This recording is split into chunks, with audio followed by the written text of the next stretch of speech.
Hi everyone, welcome to the video. And in this video, what I want to do is I want to go through listings that may seem appealing to you as a wholesale seller, but actually are huge red flags. Now, the reason I say this is way too many people will come across listings thinking they're opportunities and waste a bunch of time when actually they're just setting themselves up for failure if they went on to try and source these listings, right? So I just want to make it very, very clear what to look out for when it comes to these listings. Like for example, here you may come across this listing and think, oh my God, it sells 200 more plus times a month and it's selling for £6.47. Okay. However, something which you need to understand here is as follows, right? And that's what actually is the data saying on this listing? Because yes, that's 1.2K revenue a month, but what's the data on this listing saying? Again, you might look down and think, oh my God, steady price for the last month. But what you want to do is go and evaluate the full picture right now, because what this screams to me when you look at the instability and volatility of these offers is that this stock can be sourced pretty easily. Now, what also that says to me is, okay, in terms of longevity, this listing may be setting us up for failure, whereby this brand on this listing clearly does not have much care about that Amazon presence, right? Whereby something I can see here is this seller's come on here, DBE Supplies Limited. They to me look like a pretty new seller, right? So if someone with in this situation, right, can get this brand, I'm not going to want to stock this because I'm like, hang on a second, if this person can get it, it's going to tank, right? It's too easily accessible.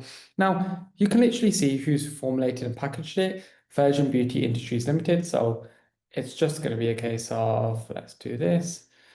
Um, Virgin.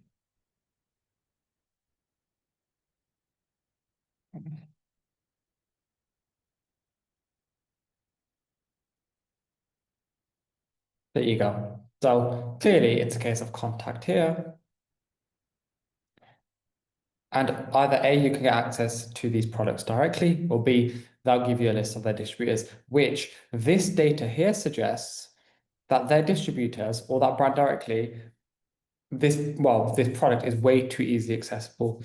So now this is where loads of people make mistakes. They'll come across this thing, oh my God, this listing looks great, very stable, blah, blah, blah. Oh my God, great, I found this brand directly.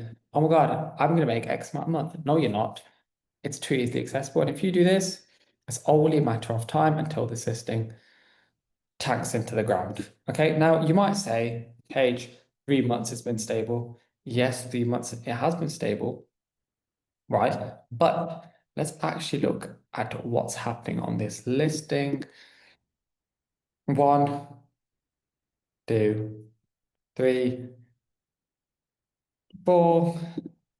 There's all these different FBA offers fighting at the same price point, and you'll very quickly realize, hang on a second, the share of sales we're going to get is going to be 40 sales a month. Let's say a pound profit per unit is a 40 quid profit, right?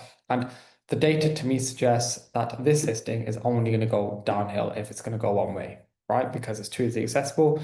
This listing would only yet be storefront stalked. And again, right, 700 units from this seller here, right? So you're going to invest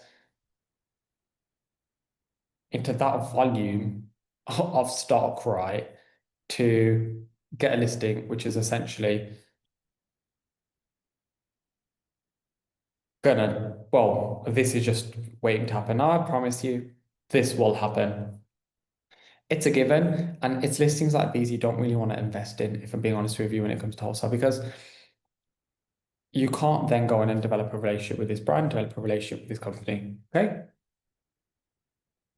Now, with that being said, what's very, very important is understanding that you can actually use information like this to your advantage, whereby A, we are not going in to contact this brand as a wholesale seller, but instead B, we are going in to contact this brand as an exclusivity partner, whereby we can look at this data and realize, hang on a second, we can actually offer you guys quite a bit of value. But that's a whole different story. Again, another sort of similar listing whereby you may come across this listing and think, oh my God, I want to stock this listing from the brand directly. This looks great, huge opportunity for us. However, when we actually break it down, copy and paste Jamaican mango online, the website's there. It's just too easily accessible.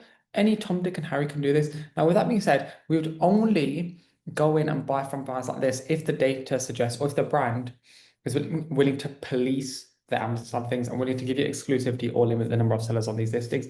In this case, we can see clearly they don't have a, we can get on the phone with them, see if they've had a change in stance, like I've said. In this case, again, we can see that there's not much policing going on, right? Again, so if we were to contact this brand, it would be via the angle of, look, we want to represent you exclusively on Amazon. We want to offer you guys some value on Amazon. We want to either A, represent you exclusively, like I said, or limit the number of sellers.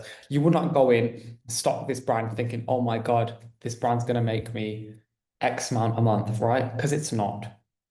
It's there to, it's basically setting yourself up for failure. Now, it's brands like this, yeah, listings like this where people say, I do brand direct, I do brand direct. No, you don't, you absolute balloon. You're basically doing arbitrage because listings like this are just going to tank. You haven't developed a relationship with that brand. You're not working with that brand. There's no data here to suggest that this brand can bring you longevity over the long term. Okay, I'm bringing you those consistent profits. So many people say to me, look, I'm doing brand direct or I'm doing wholesale for consistent profits. However, when you actually look at what they are looking at, they're just setting themselves up for failure, jumping on listings like these, investing money into listings like these, without actually understanding, you're not going to have to replan these listings, or you just set yourself up for failure, or it's a matter of time before these listings absolutely drop to the ground. Okay, now I hope this video gave you an idea of what sorts of listings and brands you need to look out for and to avoid, essentially. Now, if you want help with any of this, right, whereby I can literally show you how to find the right sorts of brands that you can actually work with. Yeah, because brands like this, you're going to be setting yourself up for failure, right? If you want any help with that, any help with finding brands, listings, suppliers, and wholesalers that will actually be able to give you long-term profits consistently every single month, link down below in the description. Book in a free call to see if you'd be a good fit for my program. Okay, and it's not just any old program. You are not going to find a program like it. Most people I work with in that program have done different programs elsewhere, sorry. And they've literally just said to me, oh my God, what have you got here? There's a lot of information here. This is amazing. Like, I wish we had this first. We'll have this much earlier. And if you don't believe me, book a call down below and we'll literally prove it to you. Okay. Now, with that being said, if you like the video, any questions, drop them down below in the comments. And if you're new, don't forget to subscribe.